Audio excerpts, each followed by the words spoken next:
इस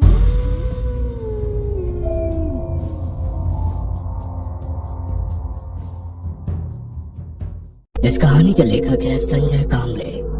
रात के गहरे अंधेरे ने सब कुछ अपने आगोश में ले रखा था। शहर की गलियां, चौराहे, नुक्कड़, सब कुछ बेजान इंसान की तरह लग रहे थे। काफी देर बाद कोई गाड़ी उस खामोश पड़ी सड़क से गुजरती और कुछ पल के लिए खामोशी शोर में बदल जाती थी। पर वो गाड़ी दूर जाते ही दोबारा पूरा इलाका खामोश हो जाता। सड़क के किनारे लगे बिजली के खंभों पर लगे लाइट के बल्ब से कुछ हद तक इलाका रोशन हो रहा था। ऐसे ही दूर से आती एक टैक्सी धीरे धीरे आगे बढ़ रही थी। धीमी आवाज में कार के भीतर गाने बज रहे थे। पीछे बैठी लड़की झपकियां ले रही थी तो आगे टैक्सी चलाने वाला लड़का गानों की धुन में खोया हुआ था। आसमान भी बिल्कुल साफ था, इसलिए टिमटिमाते सितारे काफी सुंदर लग रहे थे। तय जगह आने में केवल 5 मिनट का रास्ता बाकी था और ये सवारी छोड़कर उसे दोबारा कॉल सेंटर के लिए जाना था।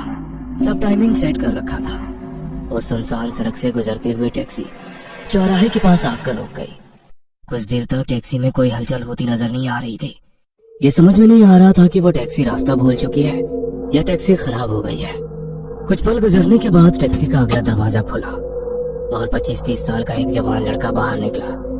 बाहर निकलते ही उसने दरवाजा वापस बंद कर दिया और आगे आते हुए गाड़ी का बोनट खोला। इसका मतलब गाड़ी में कुछ तो खराबी थी। उस लड़के की नजरें उस सुनसान सड़क के ऊपर गई और वो अपने आप से बुदबुदाया, यार इस टैक्सी को भी अभी इस सड़क पर खराब होना था, वो भी आधी रात में। इतना कहकर वो टैक्सी का इंजन देखने लगा। 10 मिनट गुजर गए। टैक्सी शुरू करने में वो नाकाम हो चुका था। तभी टैक्सी का पिछला दरवाजा खुला और एक 20-22 साल की खूबसूरत लड़की बाहर निकली। सामने जाकर देखा तो वो लड़का इंजन में कुछ कर रहा था। भैया क्या हुआ? वही देख रहा हूँ। और कितनी देर लगेगी? कुछ कह नहीं सकता मैम, शायद आपको दूसरी टैक्सी करनी पड़ेगी। दूसरी टैक्सी? इतनी रात को? वो लड़की परेशान हो गई।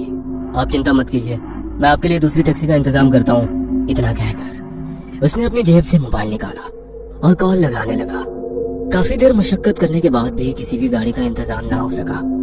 रात के 2 बजने को थे। लड़की भी काफी परेशान हो चुकी थी। भैया मुझे अब यहाँ से कुछ ही दूर जाना है, मैं चली जाऊंगी। अरे नहीं मैडम, आप मेरी जिम्मेदारी है, आपको अकेले नहीं जाने दे सकता, मैं भी आपके साथ चलता हूँ। गाड़ी का बोनट वैसे ही रखकर वो दोनों फ्लैट की तरफ चलने लगे। वैसे तुम और भी काम करते हो या टैक्सी ही चलाते हो?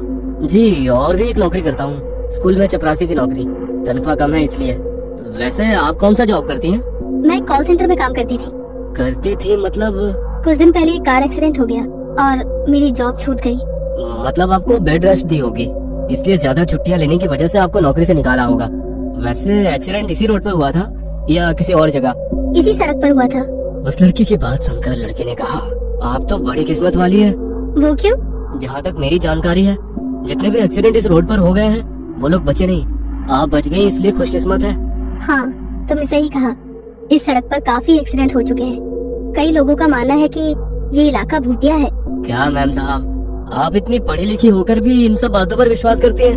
हाँ बिल्कुल, क्योंकि भूत कभी अनपढ़ और पढ़े लिखों में फर्क नहीं करते, ना ही डिग्री देखकर अपना शिकार चुनते हैं। जिनको मारना होता है वो उनको अपना शिकार बना ही लेते हैं। क्या मैम साहब, एक तो आधी रात गुजर चुकी है, उसमें ये सुनसान इलाका, आप कुछ अच्छी बातें कीजिए ना। क्या ये एक्सीडेंट और भूतों के बारे में बोल रही हैं? उस लड़के की घबराहट देखकर वो लड़की गंभीरता से बोली, क्यों, तुम्हें डर लग रहा है क्या? डरो मत, हमारा डर वो भांप लेते हैं और फिर क्या? फिर वो आत्मा अपना रंग दिखाना शुरू करती है। तब जो कुछ होता है उस डर को वही समझ सकता है जिसने ऐसे डरावने लम्हों का सामना अपनी जिंदगी में किया हो। लगता है आपने ये सब काफी नजदीक से देखा है। मेरे उस एक्सीडेंट के बाद मैंने काफी कुछ देखा है। वैसे तुम देखना चाहोगे? मैं इन सब पर यकीन नहीं करता, ये सब इंसानी दिमाग की उपज है। उस लड़की की बात सुनकर लड़की ने थोड़ा मुस्कुराकर कहा, सही कहा तुमने, ये सब इंसानी दिमाग की उपज है। वैसे क्या तुम भगवान पर यकीन करते हो? हाँ करता हूँ, भगवान शिव पर अटूट विश्वास है। उस लड़की ने दोबारा मुस्कुराकर कहा, क्या बात है, मतलब शिव जी का एक भक्त शिव जी के दूसरे भक्तों का अस्तित्व ही नहीं मान रहा? मतलब मैं कुछ समझा नहीं। समझ के करोगे भी क्या? दोनों चलते हुए एक पुरानी अपार्टमेंट के करीब पहुंचे। खंडहर बनी उस अपार्टमेंट को देखकर ही डर लग रहा था।